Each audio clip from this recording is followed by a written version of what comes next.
Le Conseil des ministres s'est réuni ce mercredi 24 février 2021 sous la présidence de M. Patrice Talon, président de la République, chef de l'État, chef du gouvernement. Les décisions ci-après ont été prises. Mesures normatives. Au titre de ces mesures, le Conseil a adopté le décret portant mise en place d'une commission ad hoc de négociation des contrats pétroliers et nomination de ses membres.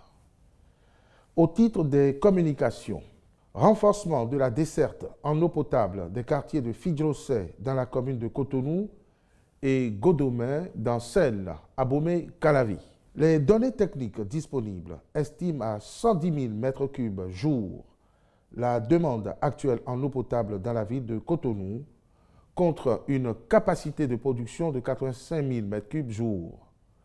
Ce déficit de la fourniture en eau ne permet pas de desservir convenablement les zones périphériques qui se situent en bout du réseau de distribution.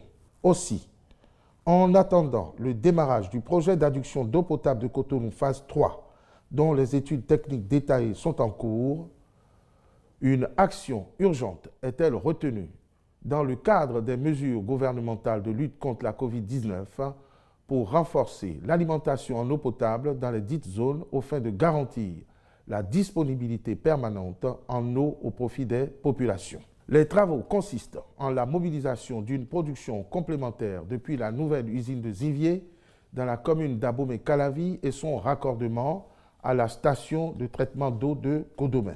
Le ministre de l'Eau et des Mines veillera à leur bonne conduite dans le respect des délais contractuels par l'entreprise sélectionnée. Mise en place d'un système de personnalisation de passeports ordinaires, biométrique et digitalisation du processus de demande et de délivrance, e-passeport.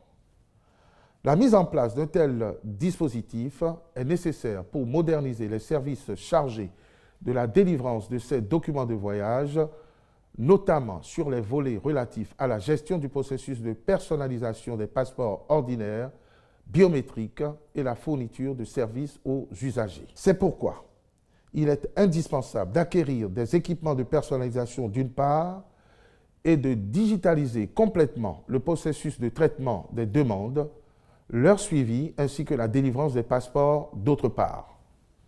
En appréciant la pertinence de cette opération, le Conseil a autorisé la sélection des prestataires pour la mise en œuvre du projet Passeport e-Passeport en raison des avantages induits qui sont, entre autres, faciliter aux citoyens résidant au pays ou établis à l'étranger le processus de demande et d'établissement de son passeport, fournir des services de qualité avec une satisfaction client optimale, assurer une meilleure gestion du stock des carnets de passeport, améliorer la sécurité des titres de voyage produits par une maîtrise des processus et la mise en place de contrôles adéquats. Produire des documents de voyage conformes aux normes de l'Organisation de l'aviation civile internationale. Approbation du compte rendu d'étape de la mise en œuvre des mesures urgentes d'amélioration et de renforcement de la fourniture d'eau potable aux établissements scolaires publics dans le cadre des mesures de lutte contre la pandémie de la COVID-19. Il ressort du présent compte rendu qu'en application de la décision du Conseil des ministres en date du 13 mai 2020, le ministère de l'Économie et des Finances a mis les ressources appropriées à la disposition de la Société nationale des eaux du Bénin, SONEB. Celle-ci a alors procédé à la reprise des abonnements suspendus et la mise en état de marche des compteurs en vue de la fourniture d'eau potable à tous les établissements publics en difficulté de paiement de leurs factures.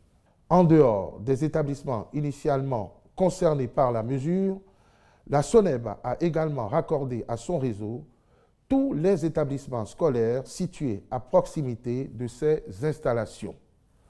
Cependant, en milieu rural, le règlement définitif de la problématique nécessite de lourds investissements. Les fonds y afférents seront mobilisés au profit de l'Agence nationale d'approvisionnement en eau potable en milieu rural.